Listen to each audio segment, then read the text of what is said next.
اچھا مشتاق، مذہب کے حوالے سے بتائیے گا کس طرح آپ کا رجحان اس طرف ہوا اور کیا تبدیلی آپ نے محسوس کی اپنی زندگی میں؟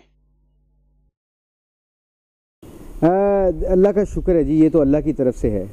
سب سے پہلے تو اس کا شکر ادا کرنا چاہیے، کوئی اپنی عقل کی بات نہیں ہے۔ ہاں ایک ضرور بات یہ ہے کہ انوائرمنٹ پہ انسان کی بہت ڈپینڈ کرتا ہے، اور یہ انوائرمنٹ اس کو کہتے ہیں کہ دیکھیں جی 80%، 80 to 85% آپ کے جسم میں اور میرے انسان کے جسم میں پانی ہے۔ اگر پانی کو چولہے پہ رکھ دیں تو وہ گرم ہو جائے گا، اسی گرم پانی کو اٹھا کے فریج میں رکھ دیں تو وہ ٹھنڈا ہو جائے گا۔ تو میری اور آپ کی ہم بیس کرتے ہیں انوائرمنٹ پہ۔ اگر ہماری انوائرمنٹ اچھی ہوگی، ہماری سراؤنڈنگ اچھی ہوگی، کہ جس طرح مسلمان ہونے کے ناطے میرا فرض بنتا ہے کہ 5 وقت کی نماز مسجد میں جا کے پڑھوں اور اپنے دین کے فالو کروں، اور امپورٹنٹ چیز یہ ہے کہ اس میں ہر وقت اللہ کا شکر ادا کروں، کیونکہ نماز بھی جو پڑھنے کی توفیق دیتے ہیں وہ بھی اللہ ہی دیتے ہیں۔ مگر سب سے خطرناک بات یہ ہے کہ جب آپ نماز نہیں پڑھ رہے ہوتے، جب آپ دین پہ نہیں چل رہے ہوتے، تو اس کا مطلب ہے اللہ آپ کی طرف توجہ نہیں کر رہا۔ یہ خطرناک بات ہے، اور اس خطرناک بات سے بچنے کے لیے میں تو یہ ہمیشہ یہ کہتا ہوں کہ اللہ نے بڑی ہم پہ مہربانی کی ہے کرکٹرز پہ، کہ اللہ نے ہمیں سیدھا راستہ دکھایا۔ اللہ استقامت دے اور کنسسٹنٹلی مرتے دم تک ان کام پہ، دین پہ چلاتا رہے۔ تو لوگوں نے محنت کی، تو سارا اگر دیکھا جائے سرکمسٹانس دیکھا جائے کہ جب کبھی کوئی میسیج کوئی اچھا دے تو اس کو ہمیشہ کوشش کرنی چاہیے امپلیمنٹ کرنے کی، بجائے اس کے کہ اس کو ڈیلے کر دیا۔ جیسے میں اور آپ یہ سمجھتے تھے کہ کل سے شروع کروں گا، جب کل کبھی نہیں آنے دیتا شیطان۔ تو آج اگر عصر کی نماز کا ٹائم آ گیا تو آپ کو کسی نے بتا دیا، جیسے اللہ کے نبی صلی اللہ علیہ وسلم کی حدیث ہے کہ جو نماز نہیں پڑھتا وہ ہم میں سے نہیں۔ اب یہ خطرناک بات ہے۔ دوسری حدیث میں اگر دیکھا جائے کہ اللہ خود فرما رہے ہیں کہ اگر تم نماز پڑھو گے تو میں تم سے عہد کرتا ہوں۔ اللہ سے بڑا عہد کون کرنے والا ہے؟ اللہ خود وعدہ کرتے ہیں کہ میں تمہیں جنت میں داخل کروں گا اگر تم 5 وقت کی مقررہ وقت پہ نماز کو ادا کرو۔ اینڈ سیکنڈ جو خطرناک بات ہے وہ یہ ہے کہ اگر تم نماز مقررہ وقت پر نماز نہیں ادا کرتے تو میرا تمہارے اوپر کوئی ذمہ نہیں ہے، اور یہ خطرناک بات ہے۔ تو یہ جب چیزوں کا پتہ چلا تو میں یہ سوچا کرتا تھا، ابھی بھی سوچتے ہیں کہ پیسہ، دولت، شہرت، کرکٹ، بستر، گھر، گاڑیاں، یہ تب تک اچھی لگتی ہیں جب آپ کی زندگی میں سکون آئے۔ ہم یہ سمجھتے ہیں کہ یہ سکون والی چیزیں ہیں۔ اگر ان میں سکون ہوتا ہے تو کوئی بھی جاپان میں بڑے بڑے ملینئرز اور ہالی ووڈ کے بڑے بڑے ایکٹر سوسائڈ کرنے کی کوشش ہی نہ کریں، جتنا ان کے پاس دنیا ہے۔ تو یہ دنیا کرائٹیریا کامیابی کا، سکون کا نہیں ہے۔ کرائٹیریا تو یہ ہے کہ جو اللہ کو پا لیا وہ جیت گیا۔ تو اس لیے یہ جو باتیں ہمیں پتہ چلی، پھر اس کے بعد 3 دن لگانے گئے اللہ کے راستے میں، اس پہ پھر اللہ نے کافی بات کھولی، کیونکہ یہ کہتے ہیں نا تبلیغ میں جب نکلتے ہیں آدمی، تو میں کرکٹ گراؤنڈ میں جا کے بنا۔ میں اب دیکھیں نا، میں ڈرائنگ روم میں بیٹھ جاتا تو میں تو کرکٹر نہیں بن سکتا تھا۔ نالج میں ضرور گین کر سکتا ہوں، نالج میں کتابیں پڑھ کے کرکٹ کی ساری بات کر سکتا ہوں، مگر پریکٹیکلی میں نہیں کر سکتا۔ Practically I have to go to cricket ground, مجھے کرکٹ گراؤنڈ میں جانا ہی پڑنا تھا۔ اب مسلمان جب مسجدوں کو چھوڑ دے گا تو وہ مسلمان کیسے اپنے آپ کو شو کرے گا؟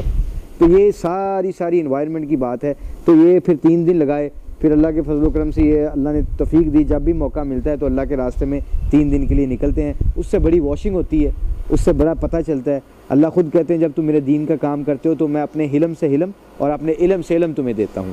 تو یہ ساری مہربانی ہے اللہ کی، اس نے ساری انوائرمنٹ کریٹ کی۔ اللہ استقامت دے ہم سب کو۔ اچھا مشتاق، آخر میں پاکستانی قوم کو کیا میسج دینا چاہیں گے آپ؟ اس کا سب سے بڑا موٹا سا بڑی موٹی سی بات ہے، جیسے حضرت علی رضی اللہ تعالیٰ عنہ فرماتے ہیں کہ تم سارے بادشاہ بننا چاہتے ہو، سب پاکستانیوں کی، ساری دنیا کے لوگوں کی خواہش ہے بادشاہ بن جائے۔ تو حضرت علی رضی اللہ عنہ نے فرمایا ہے کہ تم بادشاہ بننا چاہتے ہو، ایک بڑا موٹا سا چھوٹا سا فارمولہ ہے، وہ اختیار کر لو، تم سارے بادشاہ بن جاؤ گے۔ وہ کیا فارمولہ ہے؟ وہ یہ ہے کہ تم اوپر والے کی مان لو، نیچے والے تمہاری ماننے لگ جائیں گے۔ اور کتنی موٹی بات ہے، یہ سمجھ آنے کی بات ہے۔ میری پوری عوام سے، جتنے بھی لوگ یہ بات سنیں گے، ان سے یہی درخواست ہے کہ اللہ کے حکم ماننے پہ تیار ہو جائیں، اللہ کے نبی کے طریقوں پہ آ جائیں، اور سب سے بڑی بات ہے کہ لوگوں کے عیب نہ دیکھا کریں، لوگوں کی اچھائیاں دیکھا کریں۔ جب یہ 2-3 چیزیں ہماری زندگی کا حصہ بن جائیں گی تو ہمیں سارے لوگ اچھے لگیں گے۔ ہم کون ہوتے ہیں کسی کے جج؟ تو ہم تو جج نہیں بننا کسی کا، کسی کو فیل نہیں کرنا، کسی کو پاس نہیں کرنا۔ میں نے ٹوپی پہن لی اور داڑھی رکھ لی ہے، میں تو ایک بغیر ٹوپی اور داڑھی کا جج نہیں بن سکتا، کیونکہ 70 سال کے نافرمان کو اللہ، ایک بزرگ تھے، واقعہ سنا دیتا ہوں، شاید لوگ اس سے انشاءاللہ انسپائرڈ ہوں گے کہ وہ ابراہیم علیہ السلام مہمان کے بغیر روٹی نہیں کھاتے تھے. تو ایک دن کوئی مہمان نہیں ملا ان کو, تو ایک بزرگ کو لے کے آئے, تو 70 سال کی اس کی عمر تھی, بزرگ تھے. تو ان کو کہا ہاتھ دھو لو, ہاتھ دھوئے, کہا بسم اللہ الرحمن الرحیم سے شروع کرتے ہیں. انہوں نے کہا اس کا کیا مطلب؟ وہ بزرگ نے کہا, انہوں نے کہا جی جس اللہ نے دیا اس کے نام سے شروع کرتے ہیں. تو اس نے بزرگ نے کہا کہ میں تو نہیں ان کا نام لوں گا, میں تو اللہ کو جانتا ہی نہیں ہوں. تو ابراہیم علیہ السلام نے کہا تم کھانا بھی نہیں کھا سکتے. تو وہ اٹھ کے چلا گیا. تو اللہ نے اپنے فرشتے کو بھیجا اور وہی بھیجی اور کہا کہ میرے خلیل اللہ, میرے ابراہیم, میرے نبی یہ 70 سال سے نافرمان ہے میرا, میں نے اس کی روٹی بند نہیں کی, آپ اس کو بلائیں اور کھانا کھلائیں. یہ دس is between me and my بندہ. ہم نے کیا کرنا ہے کہ لوگوں کو اچھی بات بتانی ہے, برائی سے روکنا ہے, باقی سب کچھ اختیار اللہ کے ہے.